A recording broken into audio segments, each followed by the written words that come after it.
que es un campo apasionante. Aplaudo a todos los que estén aquí interesados por el aprendizaje y el desarrollo de las habilidades de los niños, que obviamente son el futuro del mundo, porque son las nuevas esperanzas que tiene la sociedad. Como ya lo dijo el ingeniero Antonio, mi nombre es Lisa María Cedeño, pido disculpas porque puede haber confusión, porque la cuenta dice Hugo Cedeño, es mi hermano, me la presta, me da esa gran facilidad porque él también es docente. Bueno, un poco para que conozcan quién se está dirigiendo a ustedes. Como ya dije mi nombre, Lisa María Cedeño, soy licenciada en Ciencias de la Comunicación, es decir, soy periodista, también soy licenciada en Psicología General, tengo un grado de máster en Neuropsicología y Educación, y esta es la publicación que hoy día voy a compartir con ustedes sobre la lateralidad y procesos de prelectura en edades tempranas. Además, señalar de que ahora me desempeño como docente del Instituto Superior Tecnológico Paulo Emilio Macías de la ciudad de Puerto Viejo, en Ecuador. Muy bien, entonces vamos a hablar un poco de lo que es la lateralidad.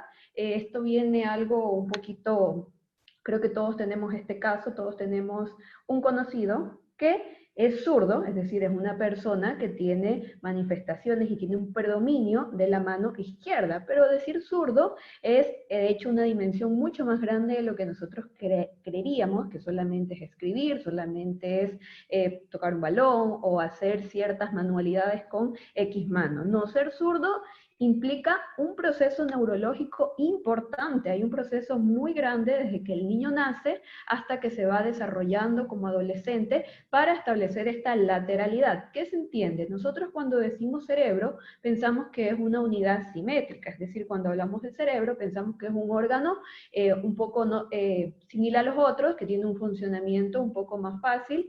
El cerebro no es así, el cerebro es asimétrico, todos sabemos que está dividido en dos hemisferios, lo que es el hemisferio derecho y el hemisferio izquierdo. ¿Qué es lo que sucede? Cuando somos nosotros diestros, tenemos una predominancia, por así decirlo, porque ninguno de los dos hemisferios es dominado por el otro, sino es que una preferencia, por así decirlo, de uno sobre otro. Cuando somos diestros, personas que nos manifestamos con un predominio de tanto el ojo izquierdo, el ojo derecho, la mano derecha, el pie derecho y lo que es la audición o el oído derecho, somos personas diestras, es decir, nuestra manifestación cerebral se concentra en lo que es el hemisferio izquierdo, y a la inversa, es decir, cuando son personas zurdas, sucede lo mismo, pero en el hemisferio que no se ha nombrado. ¿Qué es lo que sucede? Sabemos que a nivel cerebral hay una estructura llamada tronco cerebral, donde se da este entrecruzamiento interhemisférico. Vamos a ver cómo se desarrolla en el niño un poco, y vamos a ver el estudio que se realizó en el CIBB Casita de Amor. Muy bien, ¿cuál era el objetivo de este estudio? ¿Para qué se lo realizó? Primero es para analizar la relación entre la lateralidad en edades tempranas y la construcción de los procesos de prelectura, evaluar la lateralidad en una muestra de estudiantes de un centro de desarrollo infantil.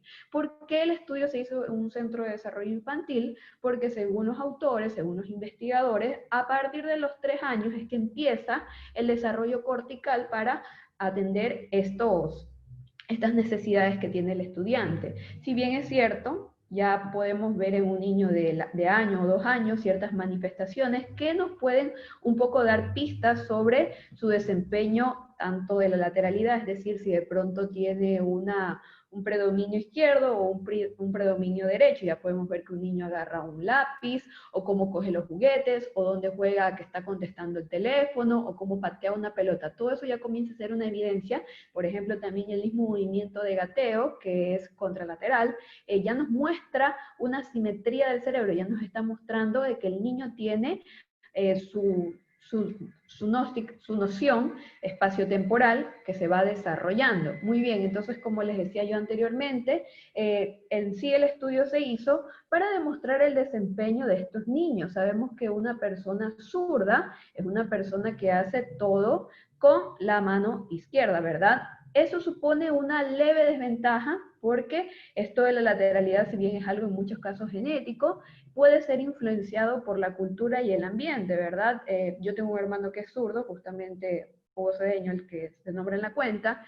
Cuando yo le preguntaba, haciendo mi estudio, yo le preguntaba de forma jocosa qué es lo malo de ser zurdo, él me dice muchas cosas. De hecho, por ejemplo, coger tijeras es una pesadilla, las normas de etiqueta en sí mismo. Yo recuerdo que mi mamá lo retaba mucho, porque recordemos que las normas de etiqueta dictaminan que uno tiene que coger los implementos con cierta mano y cortar con la otra. En el caso de los zurdos es distinto todo, también hay juegos como el boli que están un poco adaptados a este tipo de cambios, de variaciones. Entonces este es un mundo para los diestros. ¿Por qué? Porque cerca del 90% de la gente es diestra en el mundo, solo un 10%, alrededor de un 10% es zurda, entonces mayoritariamente han sido concebidos como una minoría. Pero si nos ponemos a ver en la historia, personajes como Leonardo da Vinci, Picasso, el actor Robert De Niro, muchos otros, Miguel Ángel incluso, pintores famosos y gente reconocida,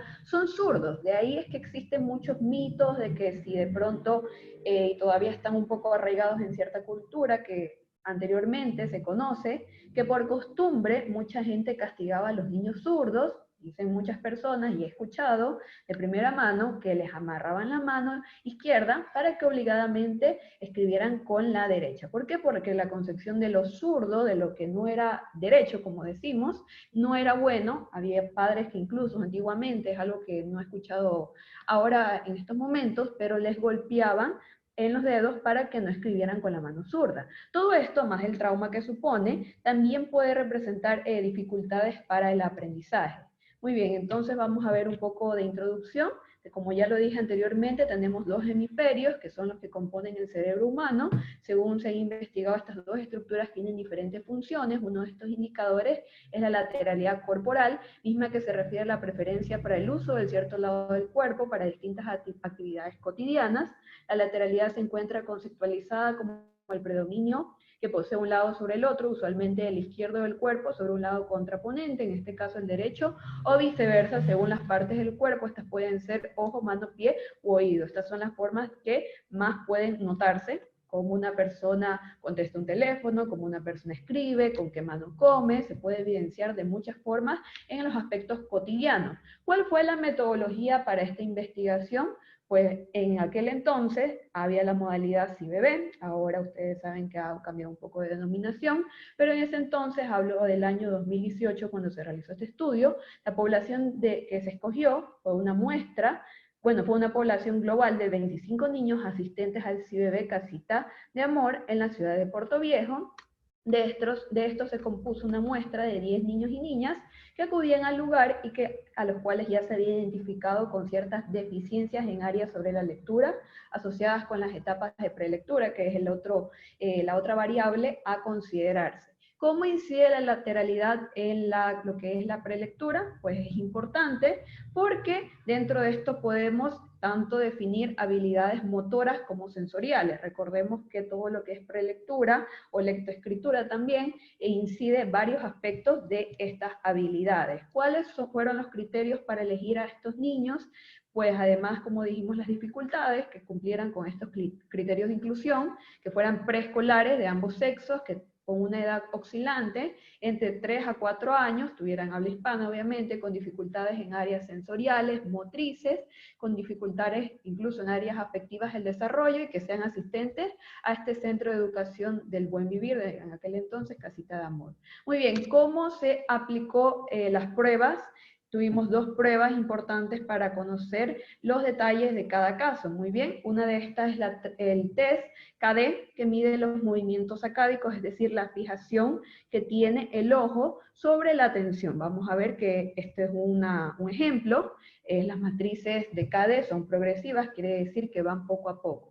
La variable principal en la investigación fue el proceso de lateralización, medida a través de dos pruebas estandarizadas. Una es la KD y la otra es el test de lateralidad. Es una prueba neuropsicológica adaptada que incluye acciones que ya lo voy a mostrar después. Mientras que la otra variable de estudio son las etapas de prelectura.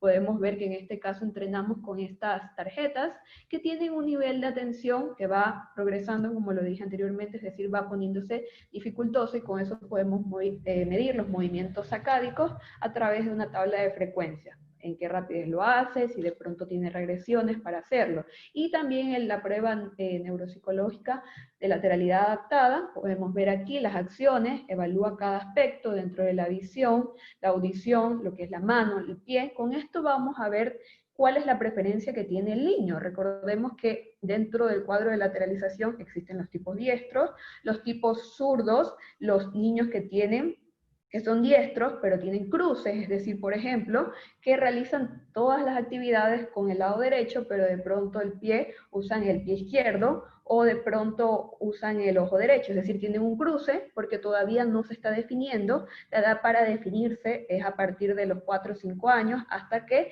llega la educación básica, entre los 7 y 8 años, que ya debe estar completamente definida. Vamos a ver un poco lo que son las acciones. Dentro de la misión tenemos, por ejemplo, mirar un catalejo, mirar por un tubo pequeño, apuntar con el dedo, mirar de cerca para el orificio de un papel, mirar de lejos, taparse un ojo para mirar de cerca, taparse un ojo para mirar de lejos. En lo que es la audición, por ejemplo, escuchar el sonido del reloj, escuchar por la pared, escuchar ruidos en el piso, acercar un oído a la puerta para escuchar, hablar por teléfono, volverse a contestar a alguien, diferencia entre las cajas que estén más llenas o más vacías, con la mano obviamente escribir, encender una cerilla, repartir cartas, limpiar zapatos, abrir y cerrar botes, pasar objetos pequeños, puntear un papel, manejar una marioneta o un títere, coger una cuchara, con el pie obviamente golpear una pelota, dar una patada en el aire, cruzar la pierna, escribir el nombre con el pie en el suelo, andar con un pie, correr con un pie, intentar recoger un objeto con un pie. Esas son las actividades que se pueden hacer. Como lo dije anteriormente, es importante saber cómo va el proceso de lateralización del niño,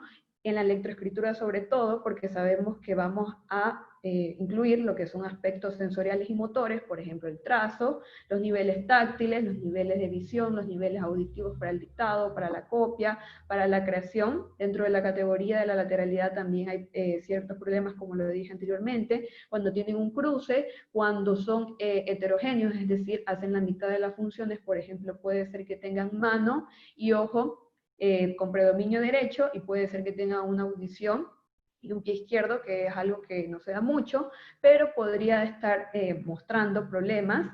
Dentro de los problemas que se da bastante dentro de una lateralización que no está definida, al cabo de que el niño comienza su educación básica, podemos tener lo que son problemas con las matemáticas, problemas de aprendizaje. Se ha demostrado incluso que niños con trastorno de déficit de atención también tienen bastante de la lateralidad. Entonces, algo que, aunque es algo nuevo, es una noción nueva, se está estudiando a partir de lo que es este siglo, está dando resultados importantes, y es muy bueno que los educadores y parvularios conozcan de esto. Muy bien, entonces, ¿cuáles fueron los resultados de todo el estudio? El objetivo del presente estudio fue analizar la relación entre la lateralidad en edades tempranas y la construcción de los procesos de prelectura, lo cual, según los resultados evidentes, demuestran que no solo existe una relación entre ambas variables, sino que también la hipótesis antes mencionada fue positiva y significativa. En este se esperaba encontrar una relación positiva entre la lateralidad y los procesos de prelectura, lo que significa que mientras exista un trastorno en la lateralidad del sujeto, muy seguramente van a haber problemas de tipo de aprendizaje. Al analizar los indicadores y los niveles de prelectura en base a los resultados de la lateralidad y los niveles de prelectura, se puede verificar que hay una correlación. ¿A qué me refiero con esto? De que dentro del grupo de la muestra, 8 niños que fueron sometidos a la prueba, 8 niños presentaron dificultades graves, otros dificultades leves, y los otros 2 pudieron concluir varias de las actividades de forma aceptable. Entonces, desde ahí podemos evidenciar que de un grupo de 25 que haya niños que tengan problemas, estos problemas pueden ser tanto motrices, pueden venir de subyacer de problemas neurológicos, afectivos, incluso de entorno. Por eso es importante que en estos centros educativos no solamente se desarrolle la parte nutricional, la parte motora, la parte sensorial, sino la afectiva, porque como lo dijo anteriormente la conferencista anterior, la que me antecedió, es muy importante que el niño tenga una infancia llena de bonitos recuerdos y amor, lo cual va a impactar de forma positiva en el niño. Muy bien, ¿a qué conclusiones pudimos llegar con todo este estudio? Es necesario recordar que en su momento se mencionó, por ejemplo, Clau,